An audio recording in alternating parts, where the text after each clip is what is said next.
Gujarat government જોબના YouTube platform પર આપ સૌનું દિલથી હાર્દિક સ્વાગત કરું છું.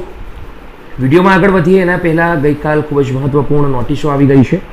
જિલ્લા તાલીમ કેન્દ્ર ગાંધીનગર ખાતે પરીક્ષા વગર જ એક નવી ભરતી આવી છે.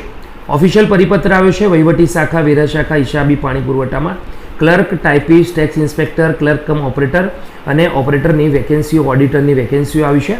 રિક્વેસ્ટ કરું છું એકવાર વિડીયો જરૂર જોજો. જિલ્લા કક્ષાએ ભરતી આવી છે. ઓફિશિયલ પરિપત્ર આજે જ અરજી કરજો દોસ્તો. ધોરણ 10 પાસ, 12 પાસ અને ITI પાસ ઉમેદવારોને GSRTCમાં નોકરી કરવાની સુવર્ણ તક મળી રહી છે. અરજી જરૂર કરજો. ગુજરાત આરોગ્ય વિભાગની અંદર ફ્રી ઓનલાઈન અરજી મારફત દરેક જિલ્લાના ઉમેદવારો સ્ટાફ નર્સ ભરતીમાં ભાગ લઈ શકે છે. તો સ્ટાફ નર્સ બનવા માંગતા ઉમેદવારો ભાગ જરૂરથી લે. ગૌણ સેવા તરફથી નવી વેકેન્સીની અપડેટ આવી છે. 15 જુલાઈથી આ ભરતીના ફોર્મ ભરી શકશો 30 જુલાઈ સુધી. નેશનલ હેલ્થ મિશન અંતર્ગત હિસાબનીસ અને ડેટા આસિસ્ટન્ટની ભરતી આવી છે. આરોગ્ય વિભાગની અંદર 7000 પ્લસ જગ્યાઓ હાલમાં કાયમી વેકેન્સીઓ છે. તો ઉમેદવારોથી રિક્વેસ્ટ કરું છું અરજી કરજો. ફોરેસ્ટ ઓફિસરની માહિતી આવી ગઈ છે. GSSB CCE ભરતીને લઈને, રિઝલ્ટને લઈને, મેરિટને લઈને, કટ ઓફ લઈને ખૂબ જ મહત્વપૂર્ણ નોટિસ આવી છે. તો દોસ્તો અરજી જરૂરથી કરજો. GPSC ભરતી રિક્રુટમેન્ટ 2005ની ઓફિશિયલ નોટિફિકેશન આવી ગઈ છે. વિડીયોમાં આજે GPSC રિલેટેડ 14 જુલાઈના રોજ એટલે કે ગઈકાલે જે પણ મહત્વપૂર્ણ અપડેટ્સ, ન્યૂઝ, નોટિફિકેશન આવી છે તેની તરફ આગળ વધીશું. સ્ક્રીન પર અવેલેબલ છે gpsc.gujarat.gov.in ની ઓફિશિયલ વેબસાઇટ.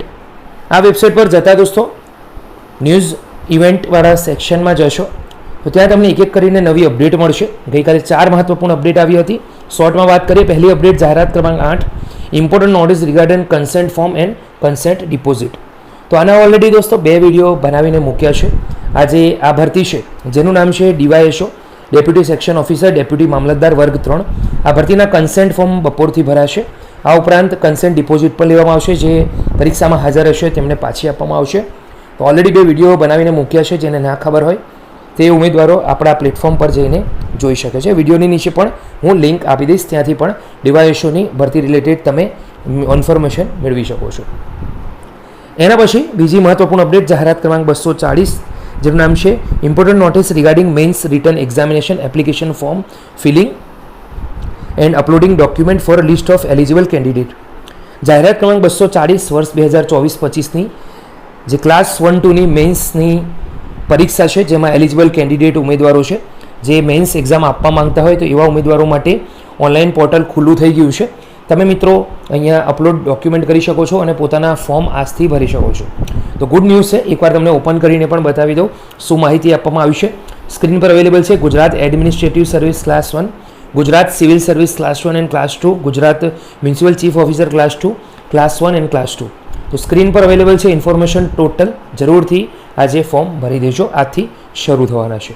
ત્રીજી મહત્વપૂર્ણ અપડેટ છે જાહેરાત ક્રમાંક 63, important notice regarding first recruitment process four person with disability.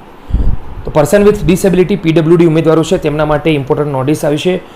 આ ભરતી છે associate professor orthodontics and dentofacial orthopaedics class 1 dental class 1-2. તો એનું અટેચમેન્ટ છે. એકવાર ઓપન કરીને જરૂરથી જોઈ લેજો. અહીંયા સંપૂર્ણ ઇન્ફોર્મેશન મળી જશે. છતાં પણ દોસ્તો એકવાર આપણે આ ઇન્ફોર્મેશન છે જોઈ લઈશું કે કેટલી જગ્યાઓ છે. ટોટલ 2 જગ્યાઓ છે એ પણ ઓપન કેટેગરી માટે અને PH માટે 1 જગ્યા છે. એ ખાસ તમારે ધ્યાન રાખવાનું છે. બેક જઈશું અને એક ચોથી અપડેટ છે મહત્વપૂર્ણ એની તરફ નજર કરી લઈશું. તો ગઈકાલે જે 14 જુલાઈના રોજ અપડેટ આવી હતી તેની સંપૂર્ણ ઇન્ફોર્મેશન મળી જાય. આગળ વધીશું. ઇન એલિજિબિલિટી લિસ્ટ ઇન્ટરવ્યૂ માટેનું જે મિત્રો અપાત્ર છે એનું એલિજિબિલિટી લિસ્ટ આવી ગયું છે. Jio hydrologist class 1, GWRDC class 1ની જે ભરતી હતી એનું અપાત્ર ઉમેદવારોનું લિસ્ટ આવી ગયું છે. જે ઉમેદવારો અપાત્ર છે વ્યૂ એટેચમેન્ટ જોઈ લઈએ કેટલા ઉમેદવારો અપાત્ર છે. હોઈ શકે આમાં લિસ્ટમાં તમારું પણ દોસ્તો નામ હોય તો જરૂરથી એકવાર આ લિસ્ટ છે તેને ડાઉનલોડ કરજો. એકવાર ચેક કરી લેજો. હોઈ શકે છે સિસ્ટમની પણ ભૂલ હોય. તો અહીંયા સુધારો કરવામાં આવ્યો છે. સુધારા પ્રમાણે ગુજરાત જળ સંપત્તિ વિકાસ નિગમ લિમિટેડ હસ્તકની ભૂ સ્થળ જળશાસ્ત્રી વર્ગ 1 સંવર્ગ માટે આયોગ દ્વારા પ્રસિદ્ધ કરવામાં આવેલ જાહેરાત ક્રમાંક 69 અન્વયે અરજી ચકાસણીના અંતે અપાત્ર ઉમેદવારોની અપાત્રતાના કારણ સહિતની બીજી યાદી 28 મેના રોજ પ્રસિદ્ધ કરવામાં આવેલ હતી. આ યાદી પરત્વે ઉમેદવારો તરફથી મળેલ રજૂઆતોને ધ્યાનમાં લઈ પુખ્ત વિચારણા બાદ અપાત્રતાના કારણ સહિતની યાદીમાંથી ક્રમ નંબર 4 પરના બેઠક ક્રમાંકથી એન્ટ્રી રદ કરવામાં આવેલ છે. આ સિવાય 28 મેના રોજ પ્રસિદ્ધ થયેલ અપાત્ર ઉમેદવારોની કારણ સહિતની બીજી યાદી અન્વયે વિગતો યથાવત રહેશે. ગઈકાલ 14 જુલાઈના રોજ આવેલ મહત્વપૂર્ણ અપડેટ. તો દોસ્તો આશા રાખું છું આ વિડીયો તમને સૌને ખૂબ જ ગમ્યો છે. 4 મહત્વપૂર્ણ અપડેટ. ફરીથી મળીશું નવી અપડેટ સાથે. ત્યાં સુધી ગુડ બાય.